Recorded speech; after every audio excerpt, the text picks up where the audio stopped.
Coin ஆபேல். எல்லாரும் சொல்லுங்க, coin ஆபேல். அதனால தான் காயினுடைய காய்கறிகளை கர்த்தர் ஏற்றுக்கொள்ளவில்லை. ஏன்னா அவர் என்ன விரும்புகிறார்னா, keep me first in your life, whatever it is. நான் இதை வச்சுக்கிட்டு உங்களை உருட்டுறதுக்கெல்லாம் வரலங்க.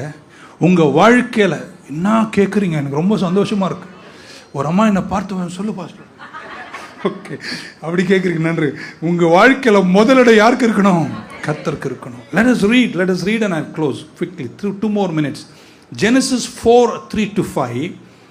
இங்கிலீஷ் எனக்கு தமிழ் படிக்க நேரம் இல்லை, இங்கிலீஷ் படிக்கிறேன், நீங்கள் தமிழில் பாருங்கள். இந்த ப்ராசஸ் ஆஃப் டைம், எல்லாம் சொல்லுங்கள், நேரம் சொல்லுங்களேன். ஏன் அந்த ப்ராசஸ் ஆஃப் டைம் அப்படின்னு சொல்லியிருக்கேன்னா, கிட்டத்தட்ட இந்த நியாயப்பிரமாணம் இப்போ நம்ம பேசுகிறோமே 10 கட்டில், இது கொடுக்கறதுக்கும் காயின் ஆபேல் சமயத்துக்கும் 2000 வருஷம் நீளம். ஆமே, இந்த 2000 வருஷம் நியாயப்பிரமாணமே கொடுப்பதுக்கு முன்னாடியே கர்த்தர் சில விஷயங்களை தெளிவு பண்ணி வைக்கிறாரு. என்னன்னா, வாழ்க்கையில் எது நடந்தாலும் நீ என்னதான் முதலிடத்துல வைக்கணும். சிலதுக்கு நீங்க ஆமீன் சொல்லலாம், பரவாயில்ல. எந்த மனுஷனை வைக்காதீங்க, எதையுமே வைக்காதீங்க, எந்த தலைவரையும் வைக்க கூடாது. எனக்கு பின்னாடி தான் எல்லாரும் வரணும், என் முன்னாடி யாரும் இருக்க கூடாதுன்றார்.